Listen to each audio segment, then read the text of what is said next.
Marcus Webb was a man who had seen better days. His hands were rough and stained with years of grease and oil. His clothes smelled of metal and rust. He lived in a small apartment above his repair shop in the forgotten corner of New Seattle, where the poor people worked and the rich people never visited. Every day was the same. He would wake up, drink cold coffee, and spend his hours fixing broken machines for people who could barely afford to pay him. On this particular morning, Marcus received a flyer in his mailbox. It was printed on cheap paper and advertised an auction at the old salvage yard on the edge of the city. Marcus almost threw it away. He had no money for auctions. He had barely enough money to keep his shop open. But something made him read it more carefully. The flyer mentioned an alien spacecraft. Marcus had always been curious about strange things, and he had nothing else to do that Saturday morning, so he decided to go and look. The salvage yard was a vast place filled with broken machines, rusted metal, and abandoned vehicles from decades past. Pieces of old spaceships lay scattered around like the bones of dead creatures. Workers moved between the piles of junk, cataloging items for the auction. Marcus walked through the rows of worthless things until he saw it. An enormous ship sat in the middle of the yard, partially buried in dirt and sand. It was unlike anything Marcus had ever seen. The ship was made of a strange silver material that had turned dark and gray with age. Strange symbols covered its hull, written in a language that no human being could read.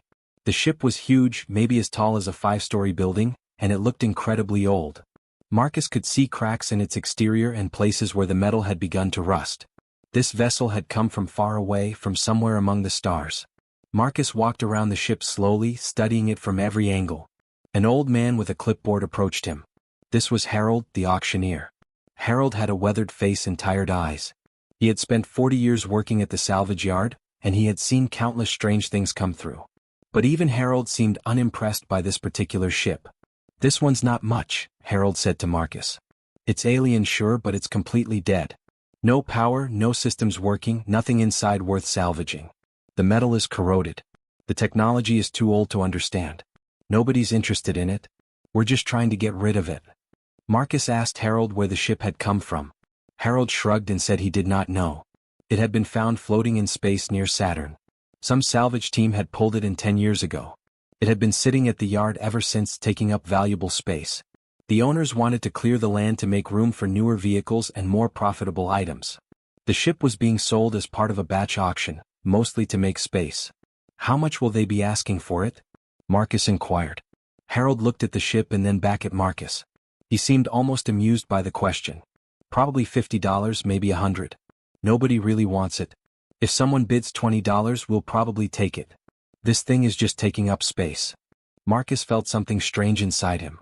He had never had much money, but he did have $500 saved up in a small box in his apartment. He had been saving this money for 5 years, adding to it slowly whenever he could. He had planned to use it to fix his shop's roof, which was leaking when it rained. But looking at this ship, Marcus felt a pull he could not explain. Something about this ancient vessel called to him. That afternoon the auction began. Dozens of people came to bid on various items. They bought old cars, broken machines, and pieces of technology that might be worth something. But when it came time to auction the alien ship, very few people were interested. The auctioneer started the bidding at $50. A man raised his hand. Then no one else bid. The man won the ship for $50. Marcus felt disappointed. He had not even bid. He had arrived too late, or perhaps he simply did not have the courage to bid against a stranger. But then something unexpected happened. The man who had won the ship looked at it more carefully. He walked around it, studying the damage. He spoke to Harold for a few minutes and then he walked away, shaking his head. He had changed his mind. He did not want it anymore. Harold looked at the crowd. "Anyone else want this ship?" he asked. Silence. No one raised their hand. The ship sat there, unwanted and ignored. Harold was about to move on to the next item when Marcus suddenly found himself walking forward. His heart was beating fast. He had no idea why he was doing this. $1, Marcus said quietly. Harold looked at him with surprise. "What?" "I'll buy it for $1, Marcus repeated, slightly louder this time. Some people in the crowd laughed. They thought Marcus was joking. But Harold was serious. He looked at the ship, then at Marcus, then at the crowd. Nobody else was interested. Harold shrugged. $5, Harold said. "Final offer. This thing needs to be gone." Marcus pulled out his wallet with shaking hands. He took out $5 bills. He had $500 in that box, But for some reason Harold was only asking for 5. It seemed like fate. It seemed like the ship wanted to be found by Marcus. He handed over the money and just like that he owned an alien spacecraft. Harold gave him a key to a chain-link fence that surrounded the ship. Marcus walked through that gate and stood next to his new possession. He placed his hand on the cold metal hull. The ship hummed very faintly as if it was acknowledging him. Or perhaps Marcus was simply imagining things. Either way, at that moment Marcus Webb became the owner of a mystery. He had no idea what he would do with it, but he knew his life had just changed forever.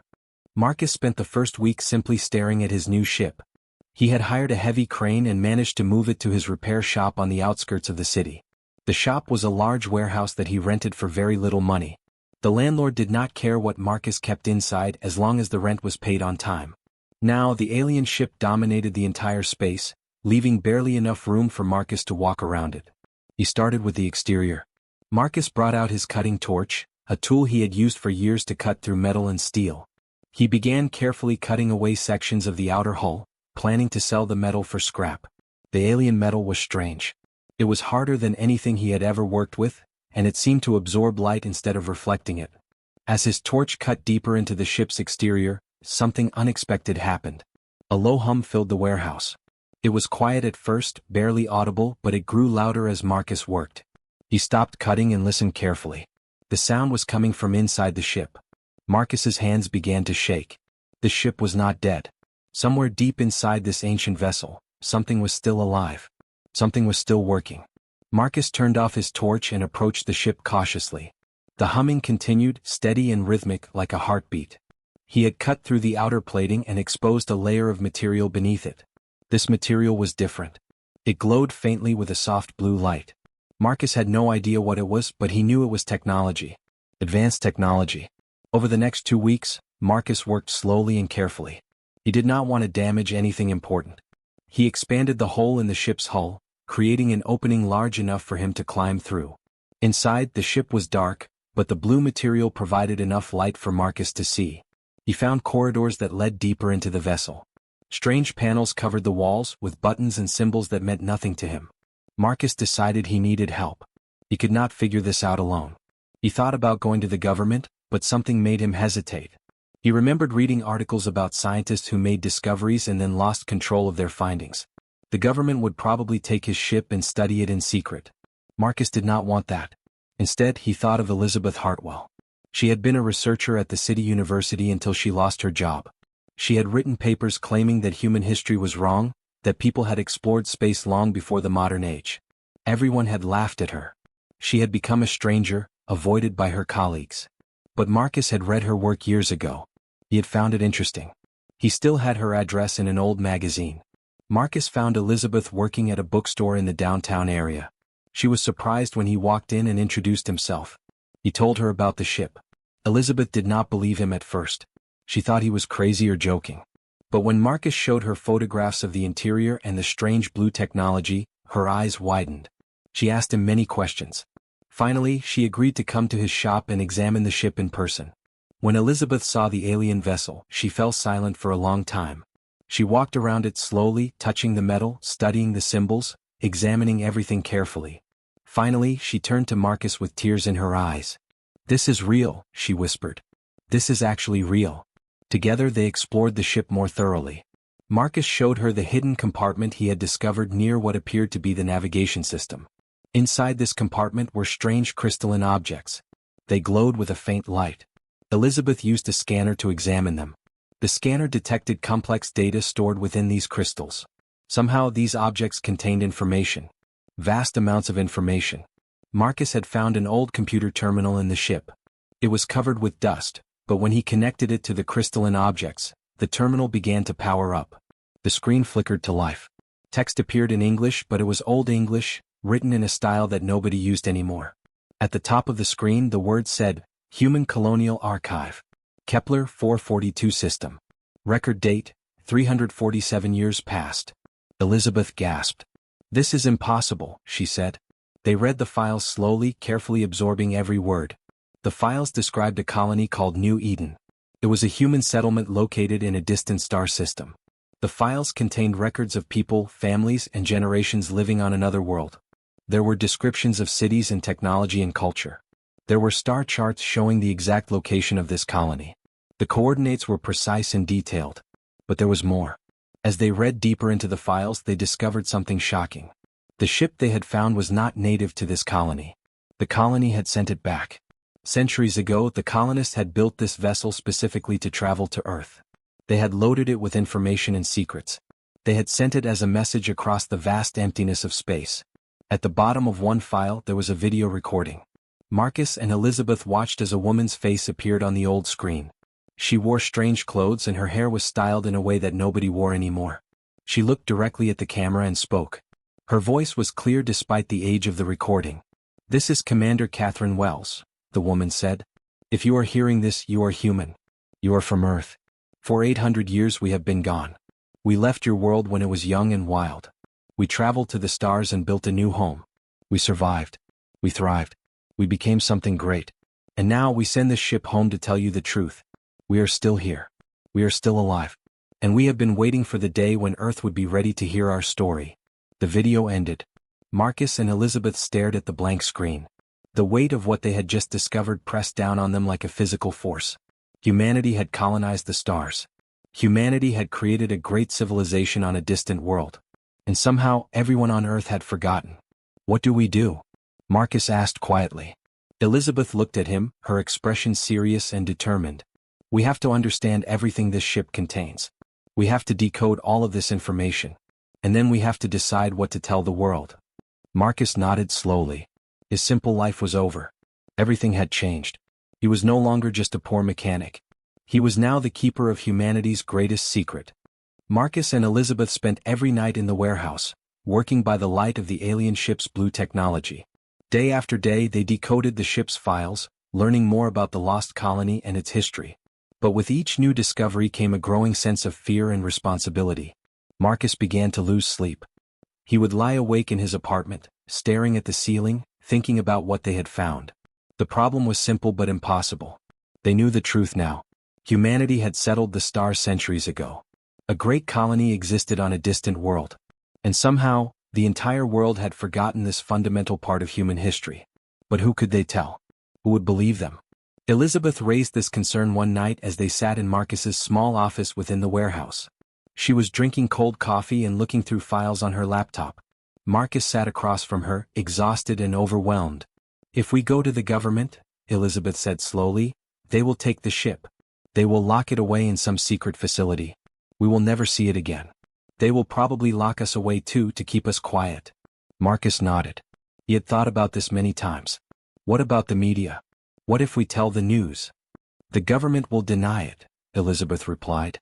"They will say we are lying or crazy. They will discredit us before we can show them the evidence. And even if some people believe us, there will be chaos. Wars might start over control of this technology. Corporations will fight governments. Nations will fight each other. People will die." Marcus felt the weight of this responsibility crushing down on him. They possessed knowledge that could change the world. But revealing it might destroy the world. Keeping it secret felt like a betrayal of the truth and of the millions of people living on the lost colony. "Maybe we should just destroy it," Marcus said quietly. "Destroy the ship and all the files. Forget we ever found it." Elizabeth looked at him with sadness. "We could do that. But then we would be erasing proof that our ancestors survived. We would be abandoning the colony out there, wherever they are. We would be saying that their existence does not matter." Marcus knew she was right. He could not destroy this truth. It would be a kind of murder, killing the memory of billions of people who had lived and died on that distant world. That night Marcus made a decision.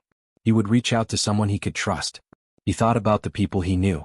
There was James, his old friend from school who had become a scientist. James worked for a private research company, not the government. Maybe James could help them understand what they had found without immediately reporting it to authorities. Marcus called James the next morning.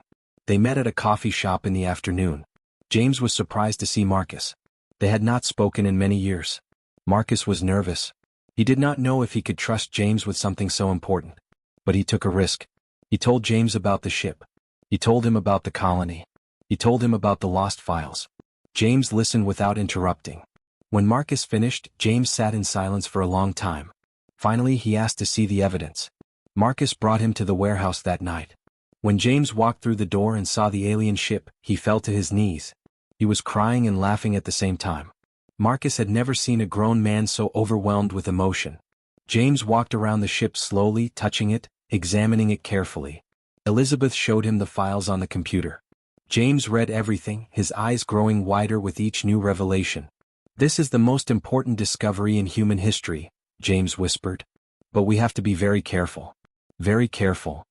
James told them that releasing this information openly would cause panic and conflict. Governments would immediately seize control of the discovery. Corporations would fight for rights to the technology. Religious groups would argue about what it meant. Military forces would mobilize. The world would descend into chaos. But James offered another possibility. He had contacts in the scientific community, people he trusted completely. People who had dedicated their lives to understanding the truth about human history. If they could quietly gather these scientists and show them the evidence, they could build a consensus. They could prepare the scientific community for the truth before it became public. "It will take time," James explained. "Months, maybe years. But if we do this carefully, the world will be ready when we reveal what we have found." Elizabeth and Marcus agreed. Over the following months, James carefully brought selected scientists to the warehouse. Each scientist was shown the ship and the files. Each one was sworn to secrecy. The scientists came from different countries and different fields of study. Some were historians. Some were linguists. Some were engineers. They all came to the same conclusion: the evidence was genuine and profound. But as more people learned the secret, Marcus began to feel the burden grow heavier. He would sometimes stand inside the ship and think about Commander Catherine Wells, the woman in the video who had sent this message across the centuries. She had made a choice 800 years ago. She had decided to send the ship home, trusting that someday, someone would find it and understand its importance. Marcus wondered if Catherine Wells had known how difficult this would be. She had sent more than just a ship and some files. She had sent a responsibility. She had sent a secret that could change everything. One night, Elizabeth found Marcus sitting alone in the ship's central chamber. He looked exhausted and sad. "Are we doing the right thing?" Marcus asked her. Elizabeth sat down beside him. "I do not know," she admitted. "But I know that we cannot keep this secret forever. People have the right to know about their own history. The colony has the right to be remembered. And Earth needs to understand that we are not alone in the universe. We are part of something larger." Marcus nodded slowly. Deep in his heart, he knew Elizabeth was right. But the weight of responsibility did not feel any lighter. 6 months passed. The secret grew heavier each day. Elizabeth and Marcus worked with the scientists to understand every detail of the ship's files. They decrypted locked sections. They translated ancient documents. They studied star charts and genetic records. With each revelation, the picture became clearer and more shocking. One evening, James arrived at the warehouse with a troubled expression on his face. He brought a document that he had been working on for weeks. It was written in a careful, scientific style, but the content was disturbing. James spread the papers across Marcus's desk and began to explain. The colony of New Eden had not simply survived on its distant world. It had thrived beyond anyone's imagination. The colonists had developed advanced technology. They had built cities that stretched across entire continents. Their population had grown to billions. They had created art and music and literature. They had become a great civilization. But they had also encountered something else. Something that changed everything.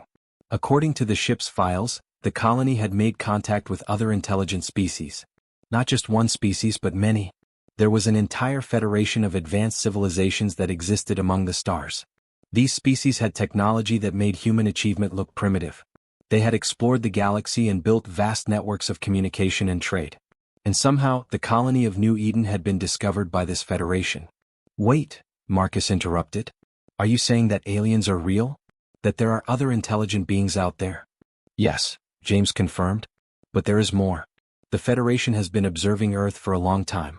They have watched humanity develop. They have studied our progress carefully." Elizabeth leaned forward. "What? Why would they care about us?" James took a deep breath. "Because humanity represents a critical decision point for the Federation. We are at a stage where we could either become a peaceful species capable of joining their community, or we could destroy ourselves through war and violence. The Federation has a rule: they do not contact young civilizations unless those civilizations have proven they can govern themselves responsibly." Marcus felt his stomach tighten. "So Earth is being tested?" "Exactly," James said. "And the colony of New Eden has been documenting everything. For 800 years, they have been watching Earth's development and reporting to the Federation.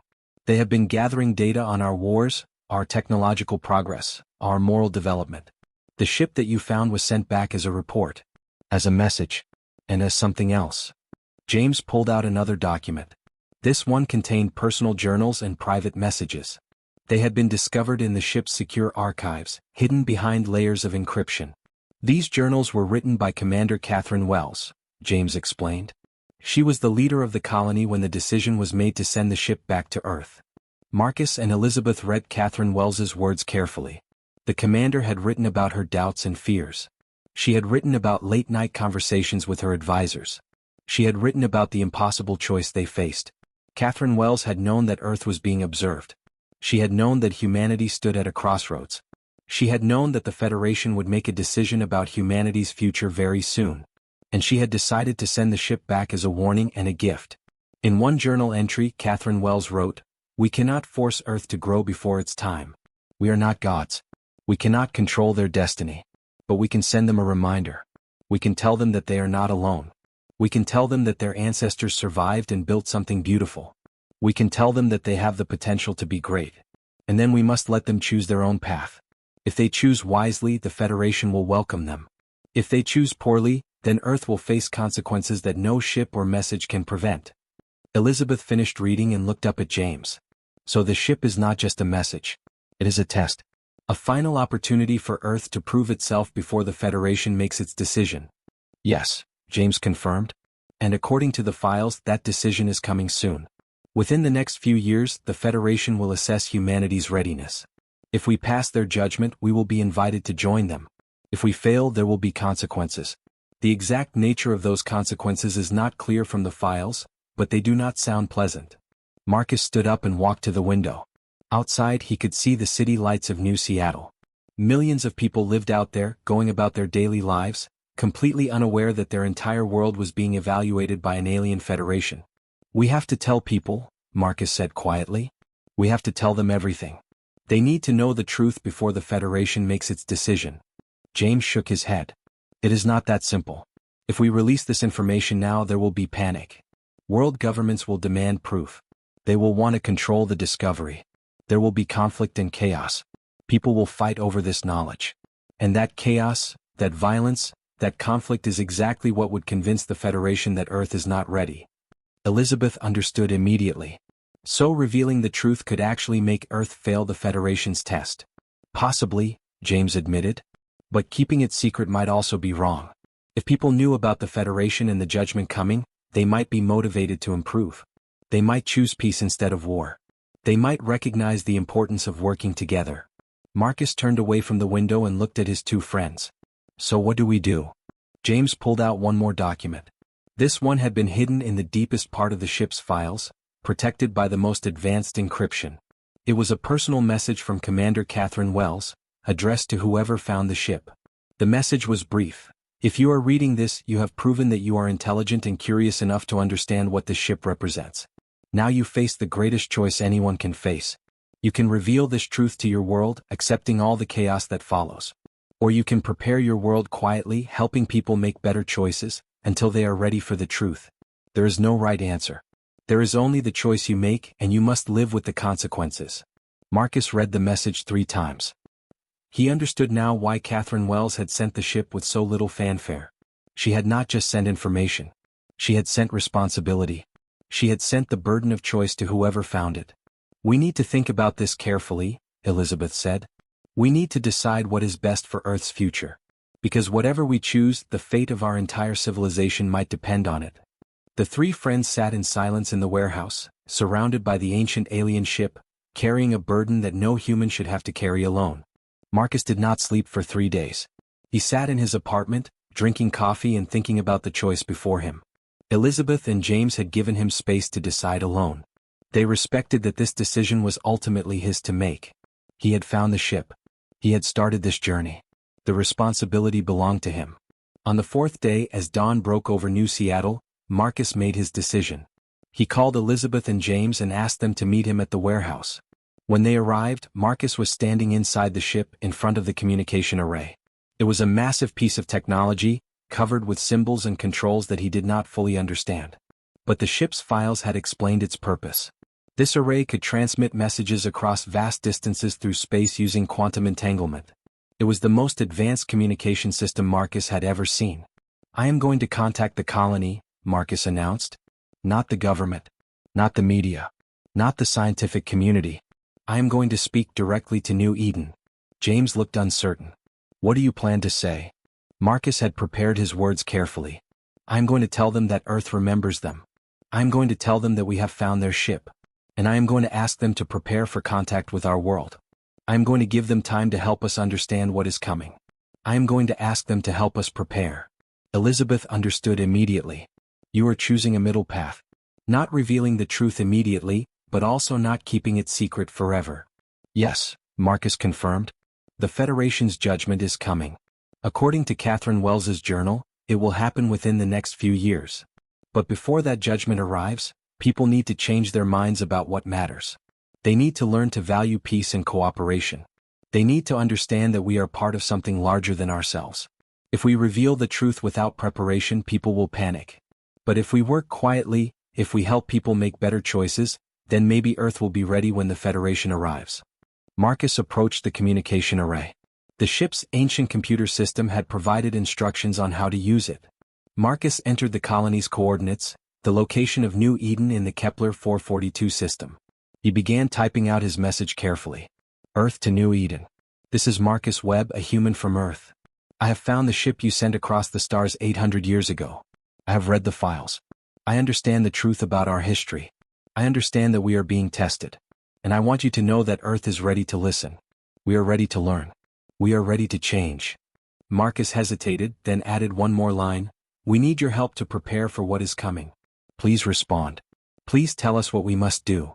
He pressed the transmission button. The array hummed with power. Light traveled through space, carrying Marcus's message toward the distant colony 800 light-years away. The files had indicated that the quantum entanglement array could transmit and receive messages almost instantaneously, despite the vast distance. It was technology that defied the normal laws of physics. For several minutes nothing happened. Marcus, Elizabeth, and James waited in anxious silence. Then the array began to glow. A response was coming back. The computer screen filled with text written in the Old English of the colony. "New Eden to Earth. We have been waiting for this message for 800 years. We have hoped that someone would find the ship. We have prayed that Earth would be ready to hear the truth. Your words bring us joy and hope. We stand ready to assist. Send us your questions. Send us your concerns. We will answer everything. Together, we will prepare humanity for the great choice that lies ahead." Elizabeth put her hand on Marcus's shoulder. "You did it," she whispered. "You opened the door." Over the following weeks, Marcus coordinated communication between Earth and New Eden. The colony sent vast amounts of information. They explained the Federation's nature and its rules. They described the technologies that advanced civilizations possessed. They told stories of peaceful negotiations and cultural exchanges between different species. They also warned about the dangers. They explained that not all species were peaceful. They described wars that had occurred in distant parts of the galaxy. But most importantly, they sent a request. The colony asked Marcus to help Earth become better. They asked him to inspire people to choose cooperation over conflict. They asked him to help humanity recognize its potential for greatness. They did not ask him to reveal everything immediately. Instead, they asked him to plant seeds of change. To help people understand that their actions mattered. That their choices would determine humanity's future. Marcus began carefully. He started by reaching out to leaders in different countries. He told them that he had discovered something important. Something that would change how humanity saw itself. He did not reveal everything at first. Instead, he shared historical information about the lost colony. He showed them archaeological evidence and star charts. He let them come to their own conclusions about what had happened. Word spread slowly through governments and scientific communities. Questions were asked. Investigations began. But Marcus worked carefully to control the flow of information. He made sure that the revelation came gradually, not all at once. He coordinated with Elizabeth and James and the network of scientists they had assembled. 1 year after Marcus sent his first message to the colony, the United Nations called an emergency meeting. Representatives from every nation on Earth gathered in a special session. Marcus was invited to present his findings. He stood before the world and told them the truth. He showed them the ship. He played Catherine Wells's video message. He explained about the Federation and the judgment that was coming. The reaction was mixed. Some people were excited. Some were frightened. Some were angry. But slowly something began to change in the world. People started thinking differently about their place in the universe. Schools began teaching about the lost colony. Scientists worked together across national borders to study the alien technology. Governments started cooperating instead of competing. It was not perfect. Conflict still existed. But the direction had changed. Years passed. Humanity gradually prepared for contact with the Federation. And then one day ships appeared in Earth's sky. Not threatening ships but beautiful ones. They came with messages of peace and welcome. The Federation had been watching humanity's progress. They had seen the change. They had decided that Earth was ready. Marcus Webb, the poor mechanic who had bought an alien ship for $5, stood in his warehouse and watched the news broadcast showing the first official contact between humanity and the Galactic Federation. He thought about Catherine Wells, who had sent the ship across 800 years of darkness, trusting that someone would understand. Marcus realized that the real treasure was never the ship or the technology. The real treasure was the choice he had been given. And the choice he had made to prepare his world, not with fear but with hope.